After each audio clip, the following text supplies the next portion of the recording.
अस्सलाम वालेकुम स्टूडेंट्स। आज हम चैप्टर नंबर 4 का में से सॉलिड का टॉपिक स्टार्ट करेंगे, क्रिस्टल लेटिस। तो सबसे पहले हम देखते हैं जी क्रिस्टल लेटिस कहते किसे हैं। तो यहाँ पे हम डेफिनेशन पढ़ते हैं। तो ये regular arrangement of constituents that is atoms, ions और molecules of crystals in 3 dimensional space. जो हमारे पास कॉन्स्टिट्यूएंट्स हैं, इन कॉन्स्टिट्यूएंट्स को अगर हम 3 डायमेंशनल स्पेस में अरेंज कर दें, एक पर्टिकुलर अरेंजमेंट उनको दे दी जाए, तो वो हमारे पास क्रिस्टल लेटिस कहलाता है। तो जिस तरह यहाँ पे आप डायग्राम में देख रहे होंगे कि ये हमारे पास एक क्रिस्टल लेटिस है और इसमें जो हमारे पास कॉन्स्टिट्यूएंट्स हैं वो पर्टिकुलर अरेंजमेंट में अरेंज हैं।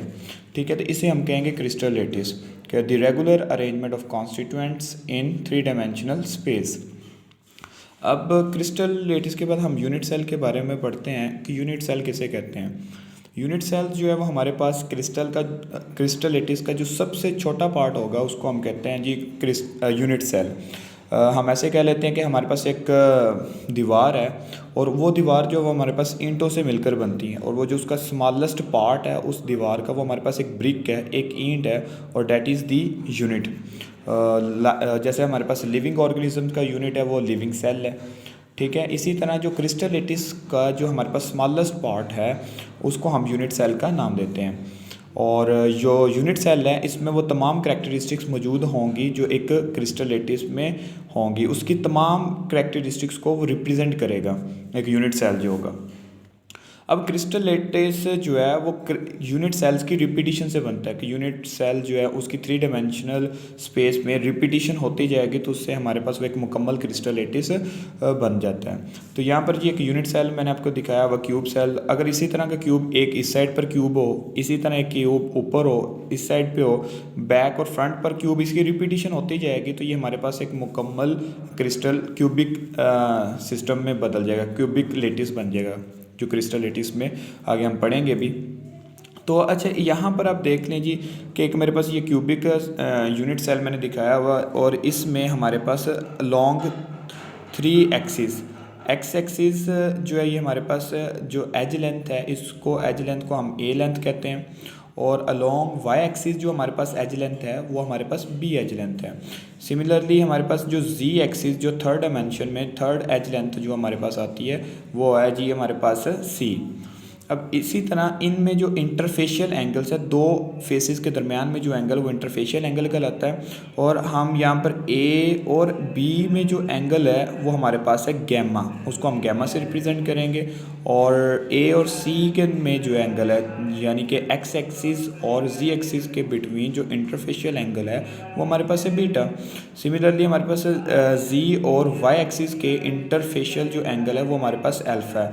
तो ये हमारे पास फिक्स्ड पैरामीटर्स हैं। इनको एज लेंथ जो एक्स एक्सिस के लॉन्ग है उसको हम ए से ही रिप्रेजेंट करेंगे, और वाई एक्सिस के अलॉन्ग जो हमारे पास है वो उसको हम बी एज लेंथ बी से ही रिप्रेजेंट करेंगे, वाई एक्सिस के लॉन्ग जो एज लेंथ होगी हमारे पास, और जी एक्सिस के लॉन्ग जो एज लेंथ होगी उसको हम सी से रिप्रेजेंट करेंगे।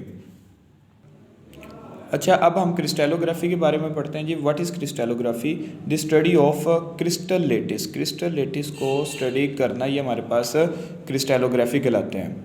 और हमारे पास 6 पैरामीटर्स हैं इस क्रिस्टल लेटिस को स्टडी करने के लिए। 3 एज लेंथ हमारे पास होती हैं और 3 इंटरफेशियल एंगल्स होते हैं। और जो हमारे पास ये 3 एज लेंथ है हमने ऑलरेडी पढ़ चुके हैं। Along X axis edge length is A, along Y axis the edge length is B, and the along Z axis the edge length is C. और ये हमारे पास 3 इंटरफेशियल एंगल्स है। ये 6 पैरामीटर्स होते हैं जो क्रिस्टलोग्राफी में हम यूज़ करते हैं क्रिस्टल लेटिस को स्टडी करने के लिए, और these elements are called crystallographic elements. अब हम क्रिस्टल्स की क्लासिफिकेशन पे आ जाते हैं। तो हमारे पास 7 टाइप्स के क्रिस्टल सिस्टम होते हैं। 7 टाइप्स के हमारे पास क्रिस्टल सिस्टम है और 15 टाइप के ब्रेविस लेटिस है। वन बाय वन हम इसको डिस्कस करते जाते हैं। तो क्रिस्टल सिस्टम में जो हमारे पास पहला क्रिस्टल सिस्टम है वो है हमारे पास क्यूबिक क्रिस्टल सिस्टम। अब क्यूबिक में आपके पास है ये क्यूब शेप्ड है, और इसको आपने ड्रॉ कैसे करना है? फर्स्ट ऑफ ऑल आपने क्या करना है, एक आपने स्क्वायर ड्रॉ करना है, एक स्क्वायर ड्रॉ करके उसी के सेंटर में आपने एक और स्क्वायर ड्रॉ करना है, फिर आपने इनके कॉर्नर्स को ज्वाइन कर देना है, तो ये हमारे पास क्यूब बन जाएगा। और क्यूब जो है ना, इसमें हमारे पास 4 टाइप्स के क्यूब पाए जाते हैं जी। क्यूब हो सकते हैं ये एक प्रिमिटिव क्यूब और सिंपल क्यूब। प्रिमिटिव क्यूब और सिंपल क्यूब किसे कहते हैं कि जिसमें हमारे पास कॉन्स्टिट्यूएंट्स जो है वो ऑक्यूपाई करेंगे 8 corners of the cube. Primitive और सिंपल क्यूब में यही होगा कि हमारे पास जो इतने भी कॉन्स्टिट्यूएंट्स एटम, आयंस और मॉलिक्यूल्स जस्ट वो कॉर्नर्स को ऑक्यूपाई करेंगे तो वो हमारे पास प्रिमिटिव या सिंपल क्यूब बनाएंगे। और इसमें अगर हम बात करें तो हमारे पास क्यूबिक सिस्टम में अगर बात करें तो तीनों एज लेंथ हमारे पास सेम होगी, ए बी और सी, और तीनों एंगल्स जो हैं वो 90 के इक्वल होंगे। और इसमें अगर हम एग्जांपल करें क्यूबिक सिस्टम में हमारे पास आ जाता आयरन है, कॉपर है, NaCl और डायमंड है। अच्छा, अब हम इसमें डिस्कस कर रहे थे एक प्रिमिटिव क्यूब क्या है, जस्ट जिसमें हमारे पास अगर कॉर्नर्स ऑक्यूपाई किए होंगे कॉन्स्टिट्यूएंट्स, एटम्स, आयंस और मॉलिक्यूल्स ने, तो जस्ट वो हमारे पास वो प्रिमिटिव क्यूबिक सिस्टम या सिंपल क्यूबिक सिस्टम कहलाता है। लेकिन अगर इसके साथ हमारे पास एक सेंटर में, बॉडी के सेंटर में क्यूब कॉन्स्टिट्यूएंट मौजूद होगा तो उसको हम कहेंगे बॉडी सेंटर्ड क्यूब। और इसके बाद अगर हमारे पास 8 कॉर्नर्स के साथ साथ ये एक टॉप ऑफ द क्यूब और एक बॉटम पर जो है यहाँ पर सेंटर में मौजूद होगा, तो दो एंड के सेंटर में मौजूद होता है तो इसको हम कहेंगे एंड सेंटर्ड क्यूब। यानी कि हमारे पास एक टॉप ऑफ द फेस पे होगा और एक बॉटम ऑफ द क्यूब पर जो हमारे पास सेंटर में मौजूद होगा, तो इस कंडीशन में हो तो इसको हम कहेंगे एंड सेंटर्ड क्यूब। तो ये जो कॉन्स्टिट्यूएंट्स हैं इनकी आपस में इस तरह से अट्रैक्शन मौजूद होगी, तो ये हमारे पास बनेगा एंड सेंटर्ड क्यूब। नाउ अब हम देखते हैं जी फेस सेंटर्ड क्यूब में। तो फेस सेंटर्ड क्यूब में क्या होगा कि हमारे पास हर क्यूब के 6 फेसेस होते हैं। ये फ्रंट फेस है, इसी तरह हमारे पास इसके बैक फेस है, ये साइड वाले हमारे पास फेसेस आ जाते हैं। तो टोटल हमारे पास 6 फेसेस होते हैं और हर फेस के सेंटर्ड में एक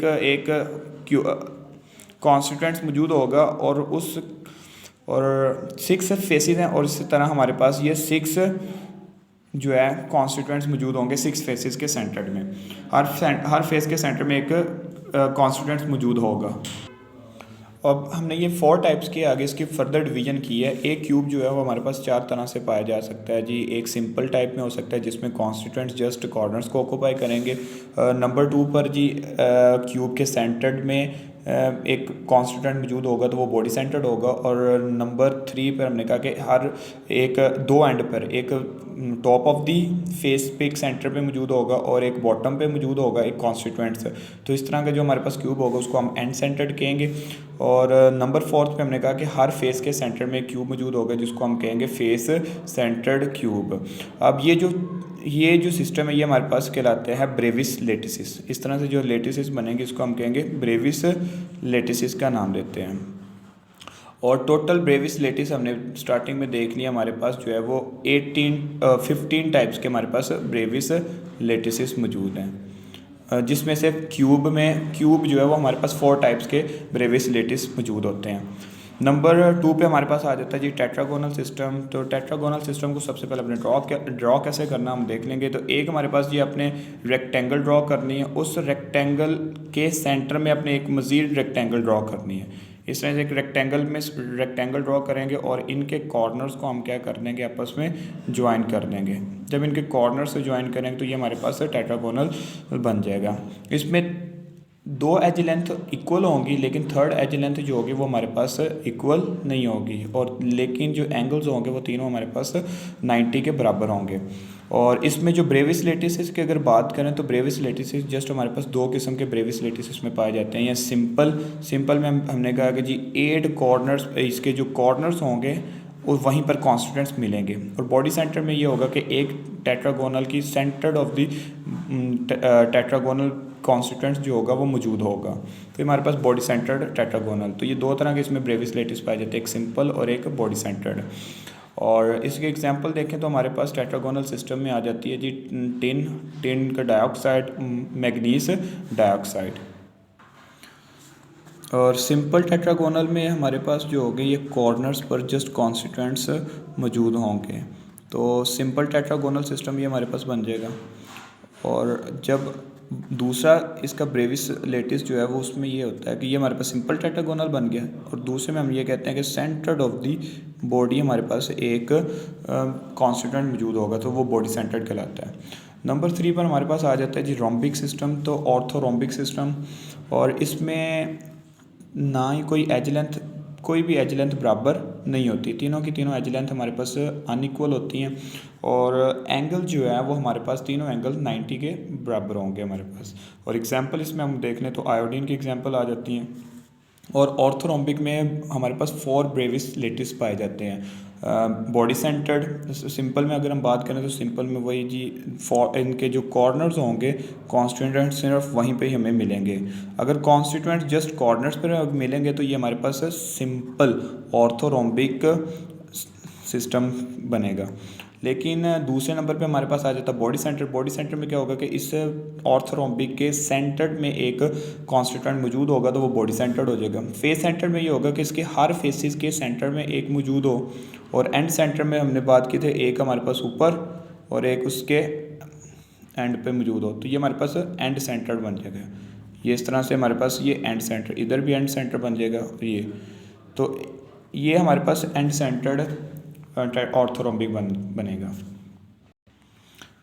अच्छा, अब हम मोनोक्लिनिक की बात करें तो मोनोक्लिनिक में आपने कैसे ड्रॉ करना है, तो जस्ट सबसे पहले आपने क्या करना है जी, एक आपने रेक्टेंगल ड्रॉ करनी है, ठीक है। एक रेक्टेंगल ड्रॉ करने के बाद आपने दूसरी रेक्टेंगल जो है इससे आउटसाइड दी रेक्टेंगल ड्रॉ करनी है।